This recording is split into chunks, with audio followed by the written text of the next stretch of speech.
Brigadier retired वकार खान साहब ने भी हमें ज्वाइन किया। बहुत शुक्रिया आपके वक्त का। सर कहिएगा, जिस तरह से फोरम ने इस अज़्म का दोबारा से इजहार किया है कि भारत की हर नाकाम साजिश जो है वो सामने आ चुकी है और हर साजिश को नाकाम भी बनाएंगे, जैसे कि फितनातुल खवारिज है, फितनातुल हिंदुस्तान है, उनकी प्रॉक्सीज हैं जिनके जरिए वो मजमूम एजेंडे पर गामजन है। एक बार फिर से दोहरा दिया है कि मुंह तोड़ कार्रवाई की जाएगी।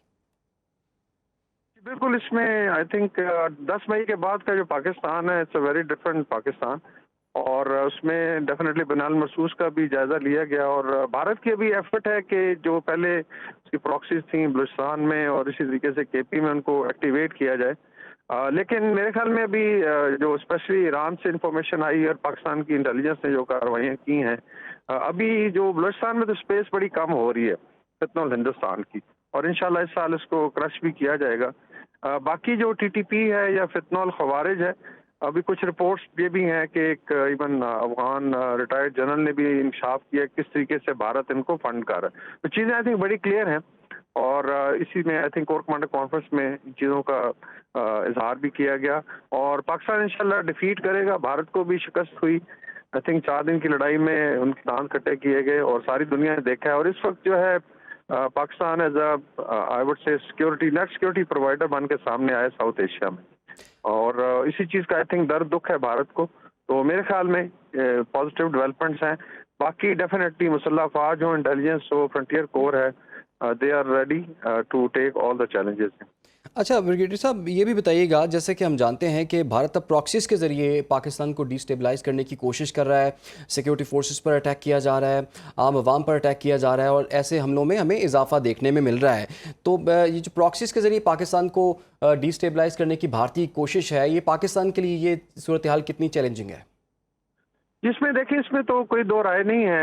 आई थिंक इवन मई से पहले भी ये चीज़ें चलती रही हैं और आपने देखा है कि चाहे गोदी मीडिया हो या इनकी पॉलिटिको मिलिट्री लीडरशिप हो, बड़ा ओपनली लोग जो है क्लेम करते हैं। जाफर एक्सप्रेस पे अटैक था, सेलिब्रेट करते हैं ये तो इतने आई वुड से, और पहलगाम पे बड़ा शोर मचाते डिस्पाइट के पाकिस्तान इसको कंडेम किए। ये लोग तो कंडेम भी नहीं करते और ओपन कॉल्स देते हैं। तो मेरे ख्याल में चीज़ें बड़ी अयां हैं, लेकिन अभी बड़ा फर्क पड़ेगा बिकॉज उससे पहले जो था भारत का एक ऑरा जरूर था।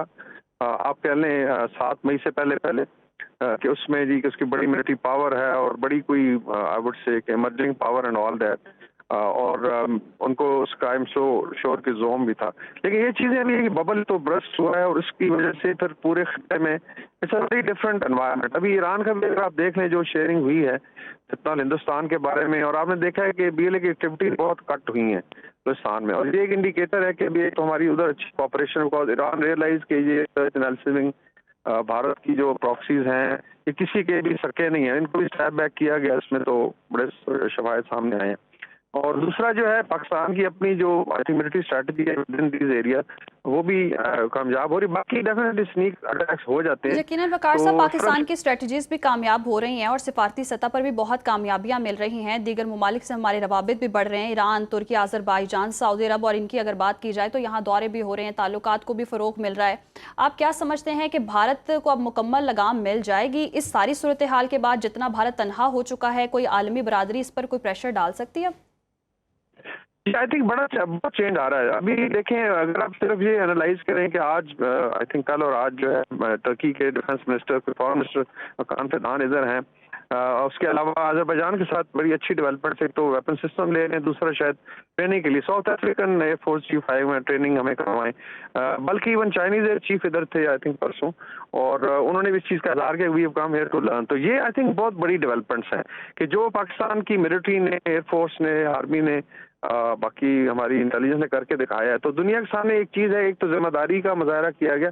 पाकिस्तान ने कभी भी ट्रिगर हैप्पी स्टेट का किरदार अदा नहीं किया अनलाइक इंडिया, और लोगों ने देखा कि किस जिम्मेदारी, फिर ठंडे तरीके से मीडिया का आप देख लें, आप अपने चैनल का देख लें, जिस तरीके से आप लोगों ने बाकी पाकिस्तान के एमएनसी मीडिया ने आई थिंक टैकल किया है, तारीफ की जा रही है, इंडिया में इस चीज़ की डिबेट हो रही है। तो ये इसका आई थिंक एक तो बड़ा सैल्यूटरी इफेक्ट आएगा कि Pakistan as a responsible state. फिर अगर आप डिप्लोमेटिकली देखें तो आप ईस्ट एंड वेस्ट देख लें, चाहे अमेरिका में दौरा है फील्ड मार्शल आसिम मुनीर का, फिर ट्रंप ने उन्हें बाकायदा लंच के लिए डाइन, जो बहुत बड़ी आई थिंक चेंज है और बहुत बड़ी बात है कि नाउ एवरीबॉडी, चाइना की तरफ से इस तरीके से हमारी पहले भी ब्रदरहुड है।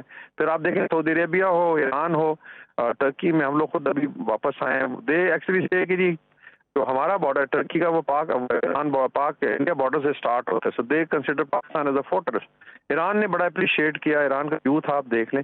फिर इवन अफ्रीका में, अभी साउथ अफ्रीका से अगर कोई आए तो कुछ चीज़ देख के आए। साउथ एशिया में आप देखेंगे भारत आइसोलेटेड है। मेरे ख्याल में 10 मई के बाद का Pakistan is a very different Pakistan. अब ये है कि हम किस तरीके से इस चीज़ को आई वुड से कि इस जो नई अपॉर्चुनिटी बनी है तो कैसे यूटिलाइज करते हैं अपने यूथ के लिए, और इंशाल्लाह ताला डिप्लोमेटिकली भी, मिलिटरीली और इकोनॉमिकली भी पाकिस्तान आगे ही बढ़ेगा।